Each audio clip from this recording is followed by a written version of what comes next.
Dad perfect events. I was lying in that hospital bed, 58 years old, weak from the stroke that nearly killed me 6 months ago, when I heard them whispering in the kitchen.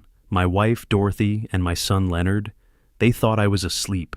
They thought I couldn't hear them planning to steal everything I'd worked for and put me in some nursing home. They called me a washed-up old fool. They had no idea I was recording every single word. My name is Howard Mitchell, and this is how I discovered my own family was my worst enemy, and how I made them pay. The doctor said I was lucky to survive the stroke. Lucky. That's a funny word when you're lying there feeling like your brain got scrambled and your body doesn't work right anymore. Dorothy was so caring those first few weeks, bringing me tea, fluffing my pillows, handling all the bills and paperwork. "Don't worry about the boring stuff, honey," she'd say. "Just focus on getting better." I was a mechanical engineer for 32 years before I started my consulting firm. Built it from nothing into a $2.1 million business. Dorothy always said she was proud of me, proud of what we'd accomplished together. 28 years of marriage, I trusted her with everything. She handled the finances, managed our retirement accounts, dealt with all the legal stuff. I was the engineer, she was the people person. Perfect team, right? Wrong. 3 days after I came home from the rehabilitation center, still walking with a cane and slurring my words a little, I heard them in the kitchen. I was supposed to be napping, but the medication made me restless. Their voices carried down the hallway, and what I heard made my blood run cold. "The transfer to the Swiss account went through," Dorothy was saying. "That's $1.8 million moved safely offshore. What about the consulting firm?" That was Leonard, my 32-year-old son, who hadn't held a steady job in 5 years. "Victor's handling the buyer. We should get another $2.1 million when the sale closes. Your father will." Never know what hit him. Victor, Dr. Victor Thompson, my neurologist. The man who'd been treating me, who I'd trusted with my recovery. The man who, I was now realizing, had been sleeping with my wife. I lay there in that bed, my heart pounding so hard I thought I might have another stroke. They were stealing everything, my life's work, my retirement, my dignity, all of it. But they made one crucial mistake. They underestimated me. See, Dorothy always thought I was just some simple engineer who didn't understand the complex world of finance. She had no idea about the patent royalties I'd been collecting for 15 years from 3 mechanical innovations I'd developed. Those royalties went into a separate account she never knew about. $2.5 million sitting in a private trust. I also had something else Dorothy didn't know about. In my consulting work, I'd helped design security systems for several major corporations. I knew exactly how to set up surveillance equipment that would be virtually invisible.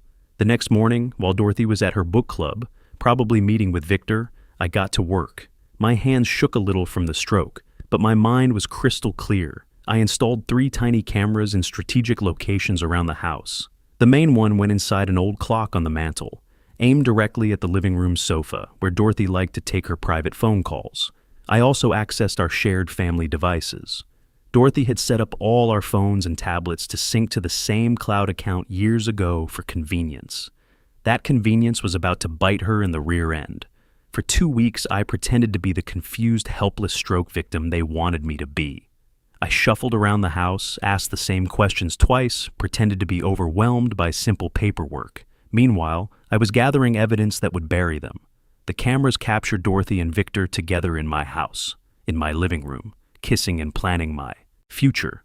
The recordings caught them discussing the cognitive decline evaluation Victor was preparing, a fraudulent medical report that would declare me mentally incompetent. But the worst part was Leonard, my own son, the boy I'd taught to ride a bike, helped with homework, put through college. He was right there with them, counting my money like I was already dead. "Once we get the guardianship order," Dorothy said in one recording, "we can move the rest of the assets and put him in Sunset Manor. They specialize in stroke patients who can't manage their own affairs." Sunset Manor, a nursing home 200 miles away, where I'd never see another familiar face. "How long before we can access everything?" Leonard asked, and I could hear the greed in his voice. "The moment the judge signs the order, we control it all. Your father will spend his final years drooling in some facility while we live the life we deserve." That hit me harder than the stroke ever did.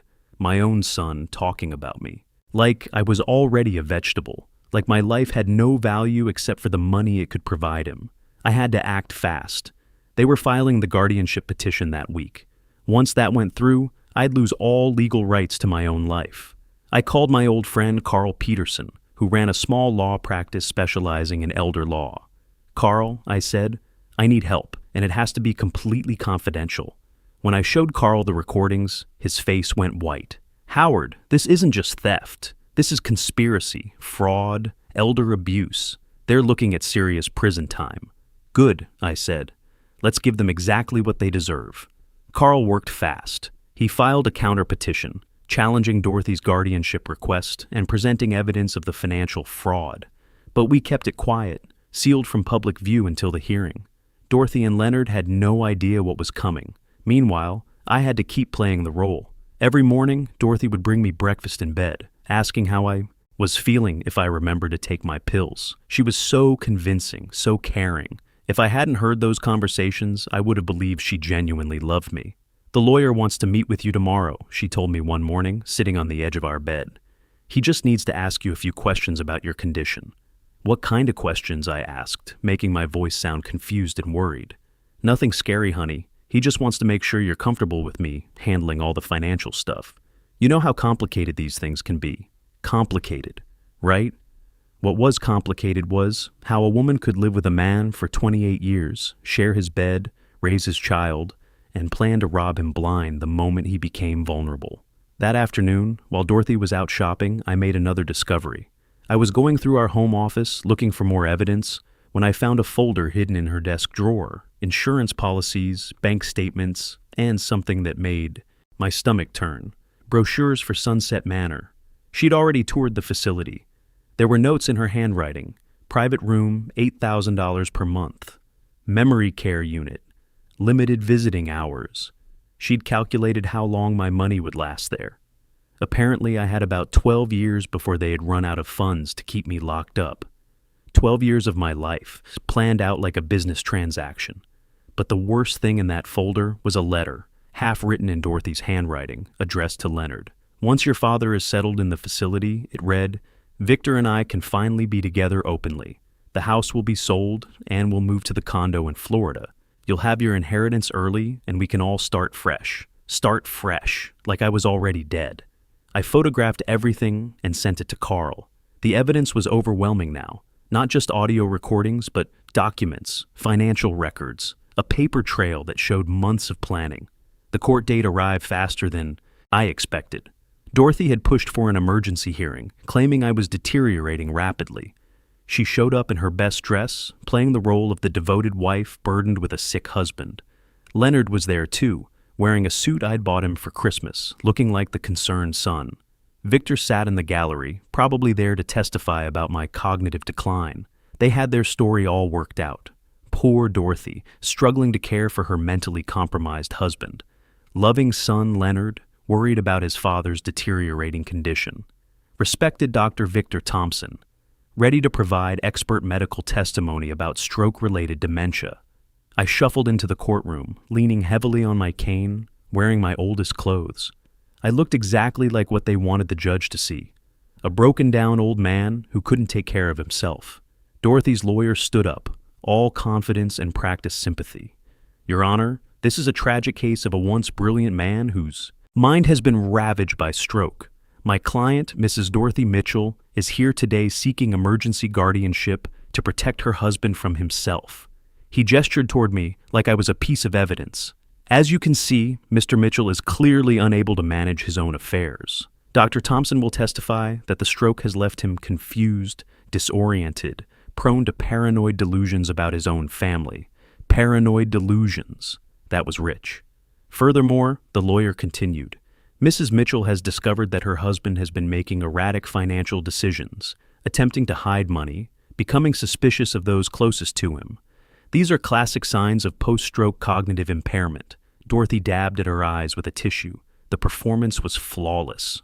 "Your Honor," she said, standing up, "I've been married to Howard for 28 years. I know this man better than anyone. The Howard I married was sharp, decisive, trusting. This man sitting here today isn't the same person. He accuses me of stealing from him. He forgets conversations we've had. He gets confused about simple things like paying bills." She looked directly at me, and for just a second I saw something cold flash in her eyes.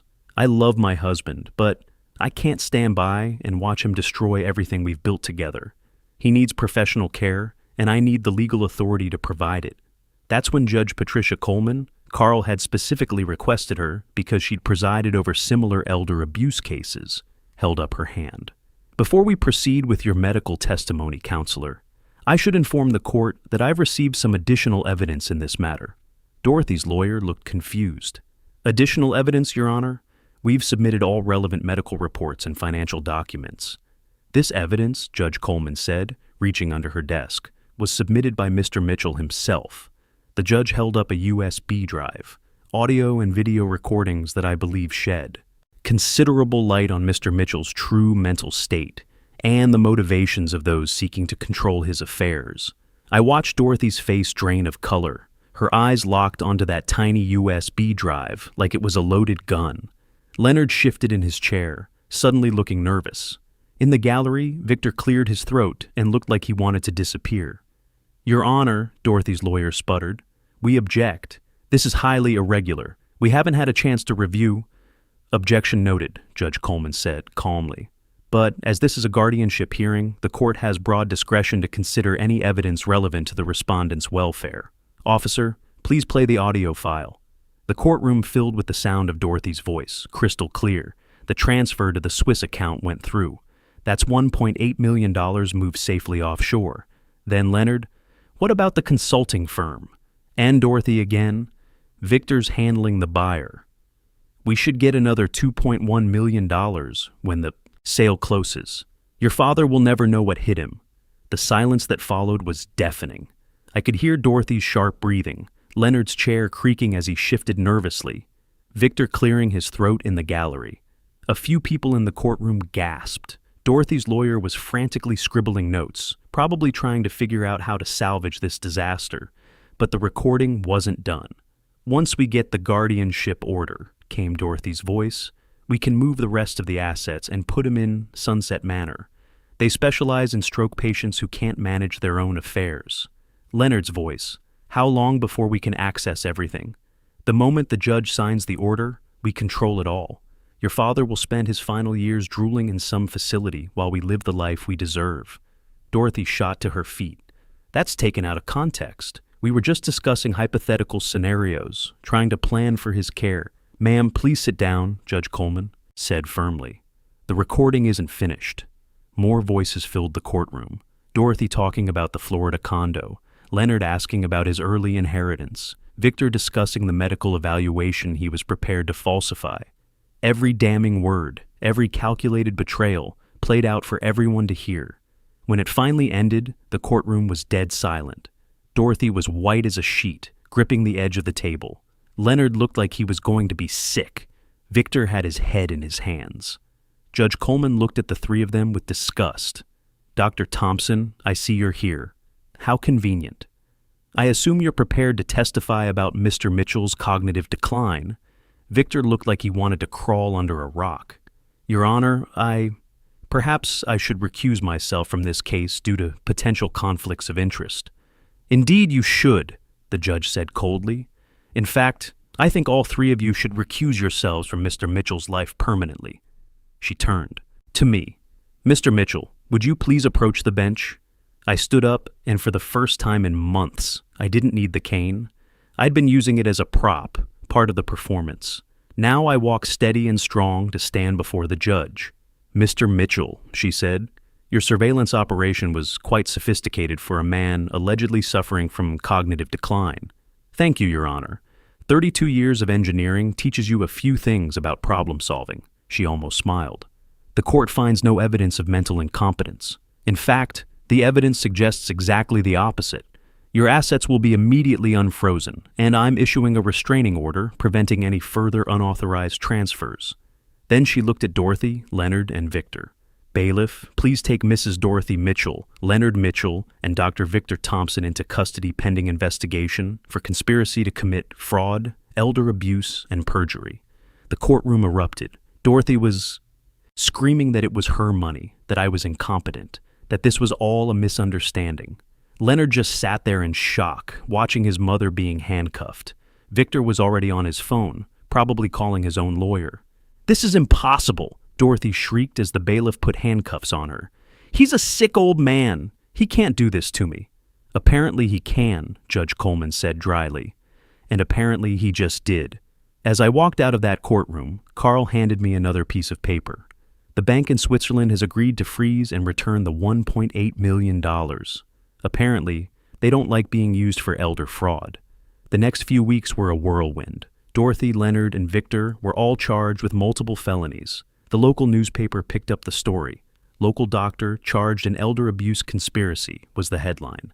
My consulting firm's phones started ringing with clients who wanted to hire the engineer who'd outsmarted his own family. Dorothy's trial came first. Her lawyer tried every trick in the book, claiming the recordings were doctored, that I'd manipulated the evidence, that this was all revenge from a bitter, sick old man. But the evidence was overwhelming. Bank records, email trails, the written notes about Sunset Manor, even surveillance footage from the facility showing Dorothy taking a tour and asking about memory care options. The jury deliberated for less than 2 hours, guilty on all counts. Leonard's case was more complicated. His lawyer argued that he was just a victim of his mother's manipulation, that he was financially desperate and easily led astray. The prosecution painted him as an adult who made his own choices to defraud his father. In the end, the jury found him guilty but recommended leniency. Victor lost his medical license before his trial even started. The medical board doesn't take kindly to doctors who falsify cognitive evaluations to help steal their patients' money. He got 4 years in prison and had to pay $300,000 in damages. His medical career was over. Dorothy got 5 years. Leonard got 3 years with the possibility of parole in 18 months. When the judge read the sentences, Dorothy looked at me across the courtroom with pure hatred. No remorse, no apology. Just anger that her plan had failed. Leonard, though, he looked broken. As they led him away, he caught my eye and mouthed, "I'm sorry." Too little, too late, but at least he seemed to understand what he'd lost. Me? I took the recovered money plus my secret $2.5 million and did something Dorothy never saw coming. I established the Mitchell Foundation for Engineering Education. Every year, we give scholarships to young people who want to build things, create things, make the world better through engineering and technology. The first year, we gave out 15 scholarships. Students from small towns, kids whose families couldn't afford college, bright minds who just needed a chance. I meet with each scholarship recipient personally, and I tell them the same thing. Your knowledge and skills are your greatest assets. Never let anyone convince you they're worthless. I'm 59 now, fully recovered from the stroke, and living in a nice condo near the State University, where our scholarship recipients study. The place Dorothy and Victor had planned to enjoy together is now my home. Funny how things work out. I volunteer in the engineering lab 3 days a week, teaching students the hands-on skills they don't always get in textbooks. They call me Professor Mitchell, even though I was never actually a professor.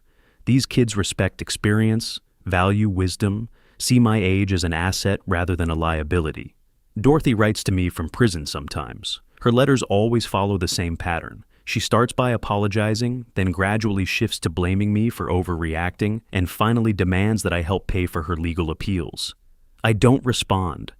Carl handles all communication through the court system. Leonard wrote once, about 6 months into his sentence. His letter was different, genuinely remorseful, asking not for money, but for forgiveness. I'm still thinking about that one. People ask me if I'm bitter about what happened. The truth is, I'm not. Dorothy and Leonard did me a favor, actually. They freed me from a marriage built on lies and showed me what my son really thought of me. Now I'm surrounded by young minds who appreciate knowledge and experience, who see wisdom as something valuable rather than something to exploit. The stroke didn't make me weak. It made me careful. And careful men who know how to build things can build the most devastating traps of all. I learned something important. It's never too late to start over. Never too late to show people who you really are.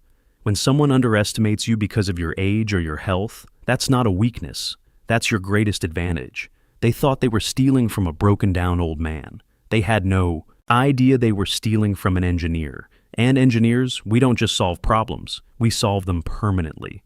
The foundation is thriving now. We've expanded to include internships at major engineering firms, mentorship programs, even a competition for young inventors. Last month, one of our scholarship recipients designed a new type of prosthetic hand that's cheaper to manufacture and more responsive than anything currently available. That's a legacy worth building. That's a legacy no one can ever steal. Sometimes the best revenge isn't getting mad. It's getting even, getting smart, and getting justice. But more than that, it's taking the worst thing that ever happened to you and turning it into something that helps other people. Every morning, I wake up knowing that my life's work will continue long after I'm gone. Not through Dorothy or Leonard, but through the minds I help shape today. Young engineers who will build bridges, design medical devices, create technologies that make life better for everyone. That's what real wealth looks like. That's what true success means. And that's something worth living for. The people who think you're finished often forget that experience isn't weakness. It's a loaded weapon they never see coming. When life breaks you down, you have two choices. Let others build your grave, or use the pieces to build something better than what you had before.